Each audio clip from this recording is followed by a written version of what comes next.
Hey YouTube, NICMOR here. Last month on my Recreate the Sound video that I put up every month, I had a comment from a guy named Adam who asked me to try to recreate the main buzzy synth from a lot of Dillon Francis songs. He started coming up the scene, I don't know, 4 or 5 years ago with Skrillex and Killer Noise and basically capitalized on the Moombahton sound that was kind of popular here and there and made it more danceable and mainstream, I guess you could say. And one of his main synths was this kind of buzzy saw sound. And honestly, it's more what he does with the sound than the sound itself. It sounds to me like a pretty simple synth. But he does sidechaining and reverb sidechaining and kind of some compression on it and ups the high end and messes with some knobs and massive or whatever he uses. And today I'm basically just going to show you what I did just this past half hour to try to recreate the sound. And I mean, once again, it's not going to be exactly the same, but I'm just basically trying to show you, this is how I would try to make this sound when I hear it.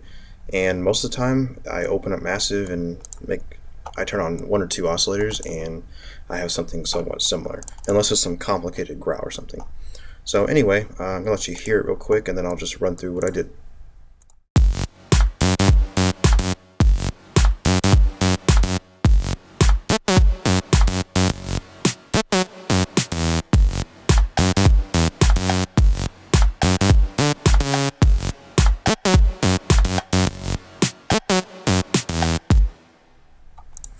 So, I don't know if you can tell, but it's kind of that sound that he uses in a lot of his big epic drops.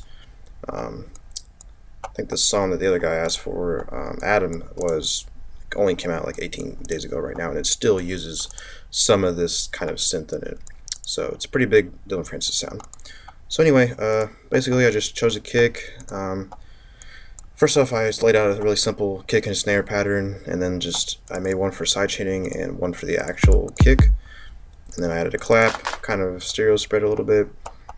And then I opened one instance of Massive, and actually started with this other sound on it too, this other oscillator, but kind of realized that I didn't really think I need it. I'll let you hear what it sounds like first by itself, and then I'll turn on that other oscillator.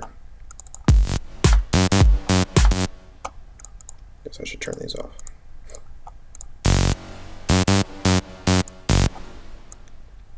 So basically, I know there's probably too much reverb and maybe too much white noise. I mean, like I said, I'm not going to go into all the details of fine-tuning it, but I think it's decently close.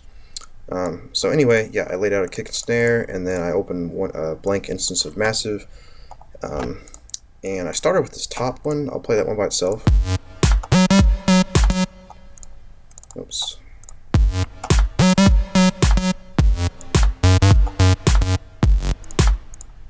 And then I realized that I probably didn't need that.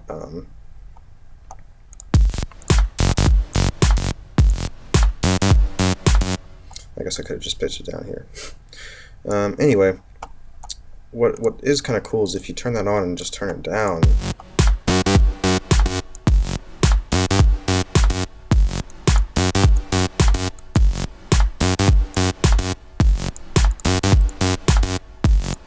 Kind of adds a little layer there that you can tweak, and get it to add a little harmonics or something.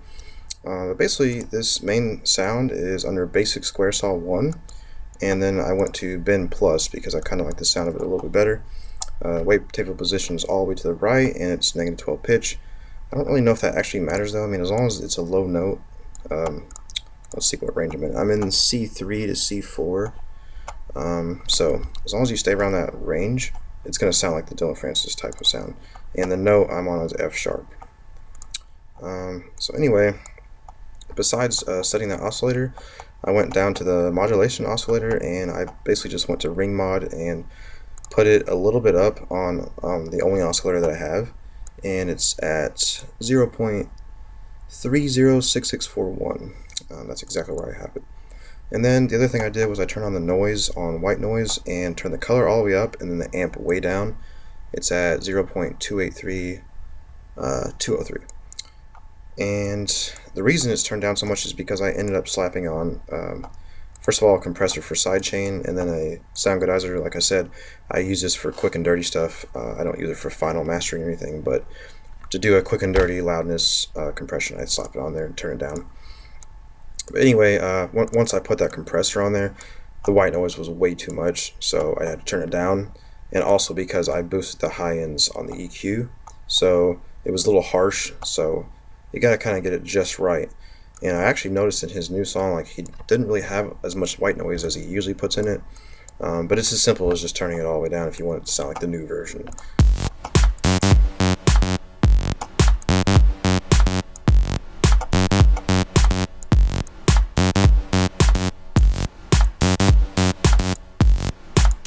So yeah, I mean, the white noise just basically fills in the missing piece of it.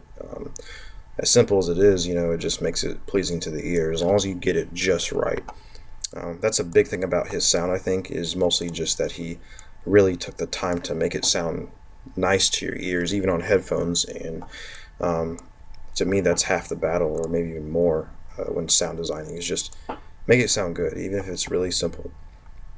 On top of that, another thing I did was I went into voicing and turned voicing mono rotate and then trigger always, and then in oscillator, the first tab, I put the timing at 0.338867 for the glide time, and basically it's what makes that little glide on the beginning of each note when it moves around.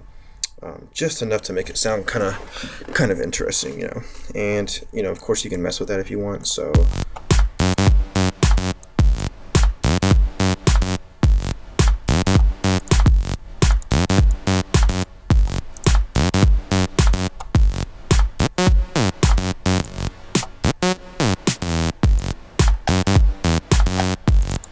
yeah, it's just, you know, you could automate that maybe or something and have it be an interesting little change that happens.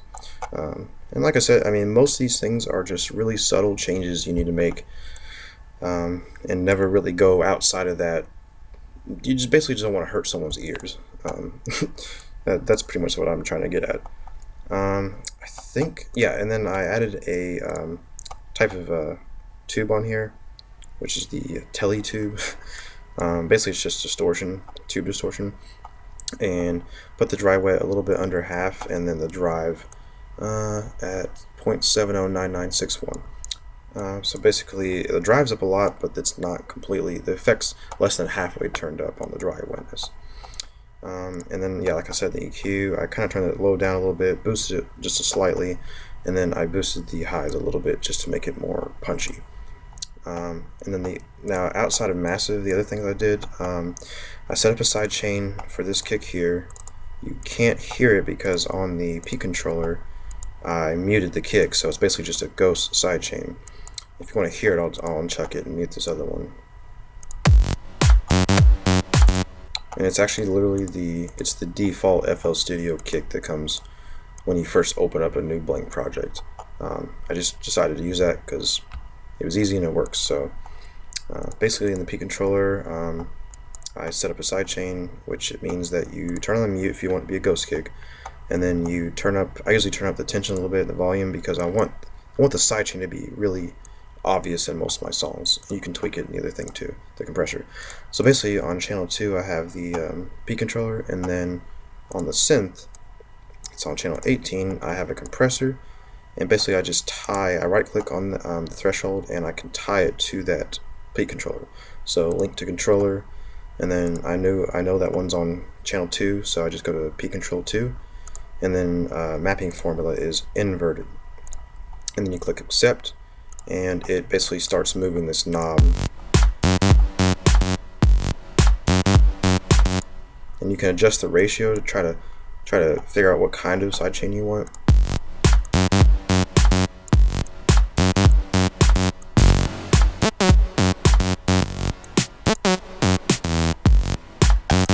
And then you can also, you know, if you want it to be super obvious, you can go into the P controller and just sit there and adjust it while you watch what's happening on this.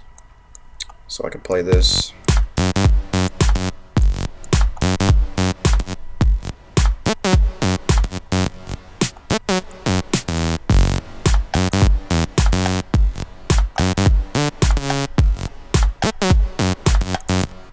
So, you know, you can sit there and play with that for a long time and get it however you want. Maybe change it up here and there depending on what happens with the drums.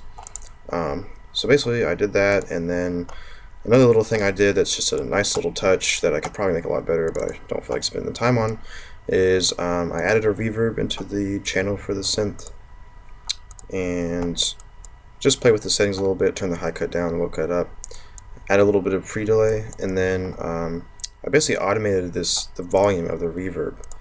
So when you watch it play, you'll see it move around. For some reason the knob's not moving, but I basically automated it by clicking on, right-clicking on the reverb. Sorry. There it is.